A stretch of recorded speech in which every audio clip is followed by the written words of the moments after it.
um, it seems telling that they were huntsmen. Typically, in these stories, there's many times a hunter, and I tend to think of that as like someone who can, I don't know, who has true sight. They have Mm. bows and arrows or a gun, and they can shoot things from far away. That actually requires a whole lot of skill, and there may even, according to John Vervaeke, there's even deep ties in evolution to our ability to use projectile weapons, which no other animal can do. It's not just that like chimpanzees can't manually throw, they don't have the brain that can calculate. I'm right here. There's this other animal a little far away moving in this direction in 3D, and I need to right now throw this thing, release it so that it hits where that other animal will be when this thing that I'm throwing will be over there. It's really complex. Mm. And he says that has something to do with the uh a kind of key jump in evolution that happened something like 40,000 years ago. This is way in prehistory, but and he talks about how he thinks there is a link between that jump in evolution and word and things that we ways that we think now even, that started developing at that time. So we started to be able to project. We started thinking of objects. And all Mm. those words have this root ject in them, which means to throw. And Yeah. so there's, Yeah.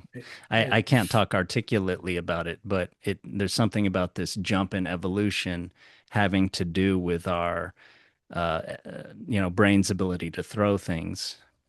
But that's Yeah. just a cool little aside. That's not necessarily, that may be something that like folk tale tellers were aware of on some unconscious level or not, but it's an interesting thing to think about.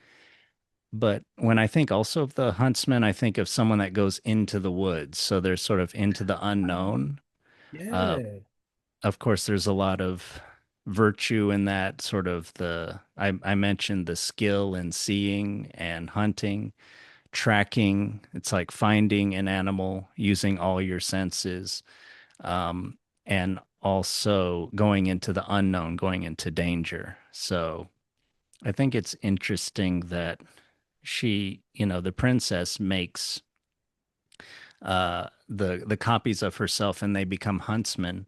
Like you were saying, it's also because they need to meet the prince where he's at. They're not like not doing some, you know, stereotypical non-male stuff. They're doing a stereotypical male thing, but I think maybe it's also has to do with like from the prince's side of the story, it's about his development in seeing and making, going from the naive boy in love to the man that has some experience of knowing what decisions to make, which means sometimes maybe saying no to the social order or even your father in some way, and becoming mature in that way. But maybe that has something to do with, excuse me, going out into the woods and kind of developing yourself there.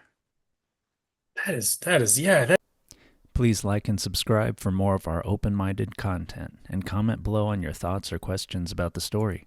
Let us know if you'd like us to cover another stimulating story, and thank you for participating.